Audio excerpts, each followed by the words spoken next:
नमस्कार दोस्तों, मैं रवीश कुमार। आज हम एक ऐसे विषय पर बात करने जा रहे हैं जो न केवल भारत की न्यायिक व्यवस्था की ताकत को दर्शाता है, बल्कि यह भी साबित करता है कि संविधान की नजर में कोई छोटा बड़ा नहीं, सब बराबर हैं। यह कहानी है जस्टिस बी.आर. गवई की, जिन्होंने अपने फैसलों से यह दिखा दिया कि कानून की ताकत सत्ता के रसूख से ऊपर है। यह कहानी है वित्त मंत्री निर्मला सीतारमण पर लगे आरोपों की, जिन पर न केवल जबरन वसूली के इल्जाम लगे, बल्कि अब एक आपराधिक मानहानि का मामला भी सामने आया है। आइए इस पूरे मामले को गहराई से समझते हैं, इसके हर पहलू को खोलते हैं और देखते हैं कि कैसे भारत की न्यायपालिका ने एक बार फिर संविधान की ताकत को जिंदा रखा है। भारत का संविधान केवल एक किताब नहीं, यह देश की आत्मा है। बाबा साहेब भीमराव अंबेडकर ने इसे लिखा ताकि हर नागरिक को बराबरी का हक मिले, चाहे वह कितना भी ताकतवर क्यों न हो। Justice B R. गवई, जो सुप्रीम कोर्ट के वरिष्ठ जज हैं, ने इस संविधान की भावना को अपने फैसलों में बार बार जाहिर किया है। वह बाबा साहेब के सच्चे अनुयायी हैं, जिन्होंने यह दिखा दिया कि कानून का डंडा किसी के रसूख को नहीं देखता।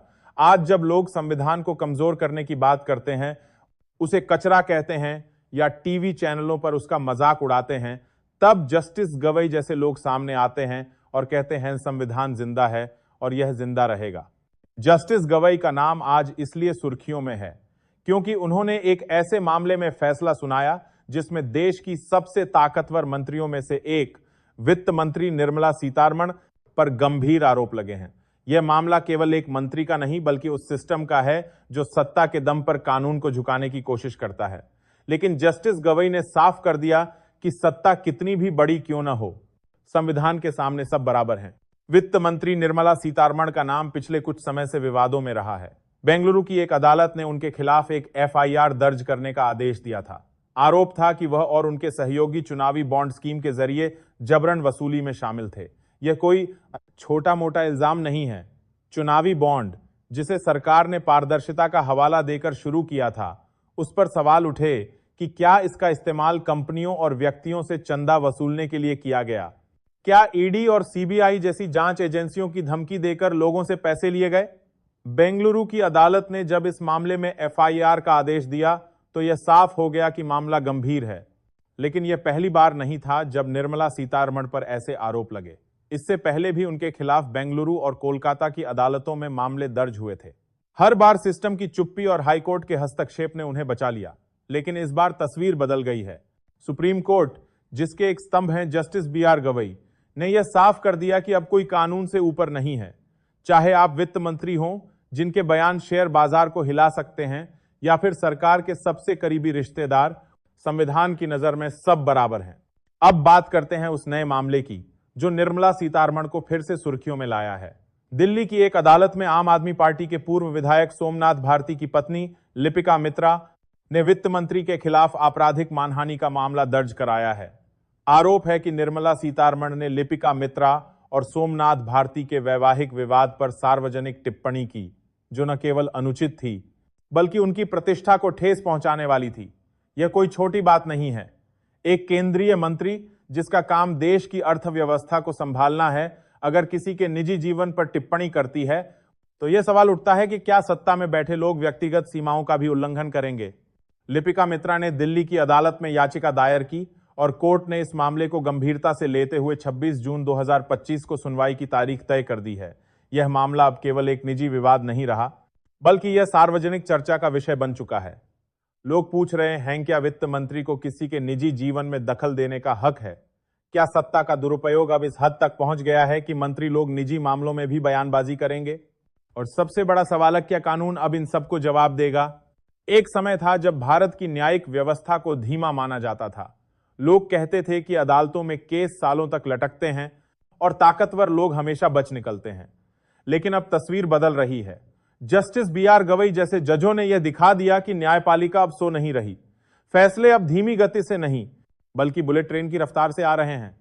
बेंगलुरु की अदालत से लेकर सुप्रीम कोर्ट तक हर जगह यह संदेश जा रहा है कि कानून की नजर में कोई छोटा बड़ा नहीं। चुनावी बॉन्ड मामले में एफआईआर का आदेश हो या लिपिका मित्रा की याचिका, अदालतों ने यह साफ कर दिया है कि वे अब चुप नहीं रहेंगी। यह वही न्यायपालिका है जो संविधान के कंधे पर बंदूक रखकर गोली चलाना जानती है, और इस बार निशाना सटीक है। निर्मला सीतारमण पर लगे आरोपों की लिस्ट लंबी होती जा रही है। कभी जबरन वसूली का मामला, कभी निजी टिप्पणी का इल्जाम, हर बार सवाल वही है, क्या सत्ता में बैठे लोग कानून से ऊपर हैं? यह पूरा मामला केवल निर्मला सीतारमण या जस्टिस गवई का नहीं है। यह मामला है उस संविधान का जिसे बाबा साहेब अंबेडकर ने लिखा था। यह मामला है उस भारत का जहां हर नागरिक को बराबरी का हक है। जब वित्त मंत्री जैसे ताकतवर लोग भी कानून के सामने जवाबदेह बनते हैं, तो यह संदेश जाता है कि संविधान जिंदा है। यह संदेश जाता है कि कोई भी व्यक्ति, चाहे वह कितना भी रसूखदार क्यों न हो, कानून से बच नहीं सकता। आज जब लोग टीवी पर संविधान का मजाक उड़ाते हैं, जब लोग कहते हैं कि यह पुराना हो चुका है, तब जस्टिस गवई जैसे लोग सामने आते हैं और कहते हैं यह संविधान ही है जो इस देश को एकजुट रखता है। यह संविधान ही है जो सत्ता को चुनौती देता है, और यह संविधान ही है जो हर नागरिक को यह भरोसा देता है कि न्याय होगा। वर्तमान में निर्मला सीतारमण से जुड़े मामले लगातार चर्चा में हैं। बेंगलुरु की अदालत ने चुनावी बॉन्ड मामले में एफआईआर का आदेश दिया है और दिल्ली की अदालत ने लिपिका मित्रा की याचिका पर सुनवाई की तारीख तय की है। Supreme Court justice B R Gavai की अगुवाई में इस मामले को गंभीरता से देख रहा है। बीजेपी इसे सियासी साजिश बता रही है, लेकिन अदालतों का रुख साफ है, यह मामला सियासत का नहीं, न्याय का है। लिपिका मित्रा का मामला अब केवल एक निजी शिकायत नहीं रहा, यह एक ऐसे सवाल को जन्म दे चुका है जो हर भारतीय के मन में है, क्या सत्ता में बैठे लोग अपनी शक्ति का दुरुपयोग करेंगे? क्या वे निजी जीवन में दखल देंगे और फिर कहेंगे कि हमें क्यों रोका जा रहा है? इन सवालों का जवाब अब अदालतें देंगी और जस्टिस गवई जैसे लोग यह सुनिश्चित करेंगे कि जवाब संविधान के दायरे में हो। यह कहानी केवल एक मंत्री या एक जज की नहीं है, यह कहानी है उस भारत की जहां संविधान सर्वोपरि है। यह कहानी है उस न्यायपालिका की जो अब जाग चुकी है, और यह कहानी है उन लोगों की जो यह मानते हैं कि कानून की ताकत सत्ता से बड़ी है। जस्टिस बीआर गवई ने यह दिखा दिया कि संविधान की ताकत को कोई कम नहीं कर सकता, और निर्मला सीतारमण के मामले ने यह साबित कर दिया कि कोई भी कानून से ऊपर नहीं है।